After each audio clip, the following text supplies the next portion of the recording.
Hi everyone, my name is Dan Svoboda, and I wanted to give you guys a quick tutorial on how to use the grade management tools within Chromatic in Final Cut 10. Okay, so I have a pretty basic edit here that is a wide shot, a tight shot, with a couple of interior cutaways of a car. And how you might typically approach doing a color correction on something like this would be you would make a color correction on a shot and you would copy and paste that over and you would do that, rinse and repeat until you were done. And there's a much faster way to work within Chromatic, and hopefully this illustrates that.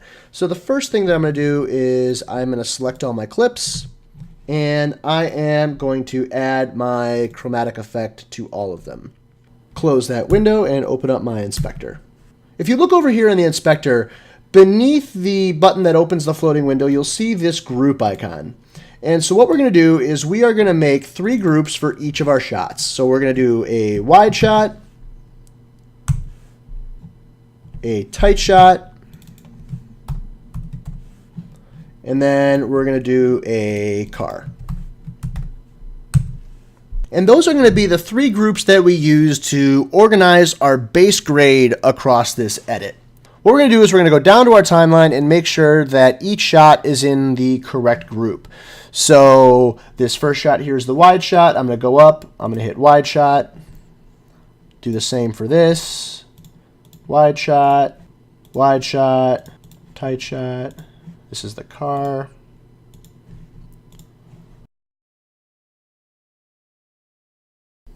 Cool. Now that all of our shots are grouped appropriately, we can start going through our color correction process. So I'm going to select my first clip here, and I have my RGB parade up, and I can see that our red channel is just a little bit elevated, so I'm going to want to even all of this out. So I'm going to open up in the inspector the floating window. When I pick what stack I want to work in, I'm going to click Group Wide Shot, and what this is going to do is everything within this stack is going to apply to each shot that is in that group. So each of the shots in the timeline that's grouped with the wide, which is perfect. So I'm going to go to my color balance, and I am just going to cool this off. Just like that, I kind of want to get this area kind of all aligned. And then I want to bring up the exposure, something like this, and then maybe give it a little bit of saturation, just like that. Then add our curves,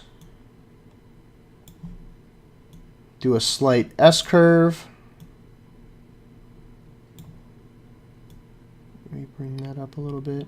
That's too much. Something like that. That's very cool. And then I think I want to bring out the greens a little bit. So I'm going to go to my HSL curves. I'm going to go to my saturation versus hue. I'm going to select green.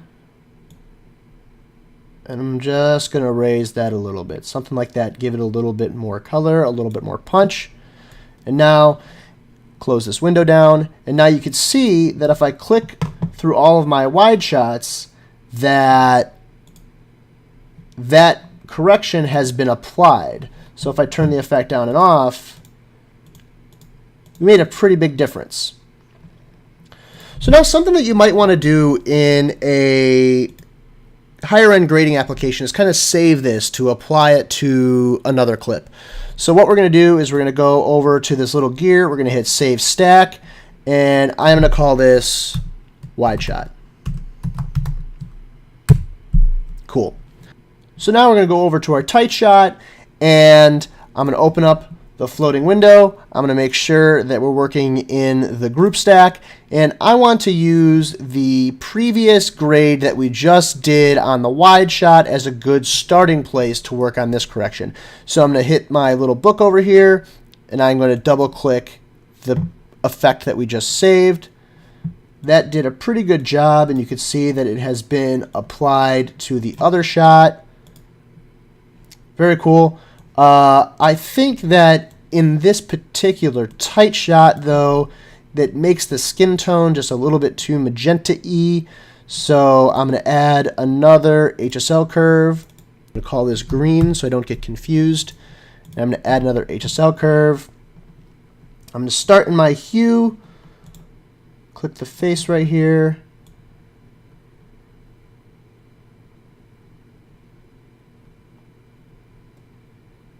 Something like that I think looks a little bit better. Turn it on and off. I think that looks a little bit better for what we're doing. Cool. So now let's move along to our car scene. Open up our floating window. Make sure we're in the car stack. Again, I want to cool this off. Something like that. Raise the exposure. Saturation a little bit. I'm going to do HSL. I'm going to knock down the saturation on his face. Just like that. That's cool. I might do RGB curves. Just do a slight S curve. Give it a little something something like that. And you can see now also that that has applied to all three of my car clips. So I just did a pretty basic color correction on this whole edit by just correcting 3 clips using the grade grouping tools of Chromatic. But the really cool thing is that you also have Mocha Tracking built in, and you're working with effect stacks. So I'm going to enable my masking features with this little button here. I'm going to open up my floating window, and what I want to do is I want to go inside shape, and I'm going to draw a circle like this around our character's face, rotate a little bit, something like that, blur this mask way out. So now what I want to do is I want to use this mask to do a little bit of scene relighting. So I'm going to use lift gamma gain. I'm going to increase the gamma and the gain a little bit, like that. Bring the lift down to make sure that our contrast is good. Now I want to go outside the shape, add lift gamma gain, and I want to bring the gamma down.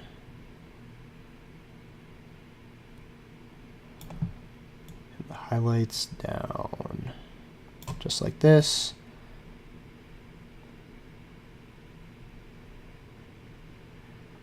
Something like that to kind of pull a little bit more attention to his face. And now because we're using Chromatic, we have a Moko Tracker built in. So I'm going to close the floating window, and I'm going to hit track forward. And what this is going to do is this is going to track our character's face to make sure that our correction is applied just to the area that we want. So that's finished tracking forward. We're going to go back, and then we're going to track backward.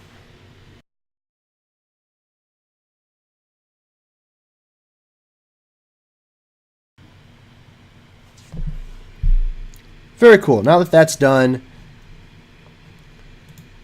you can see that we kind of relit this scene a little bit to pull attention to our driver's face.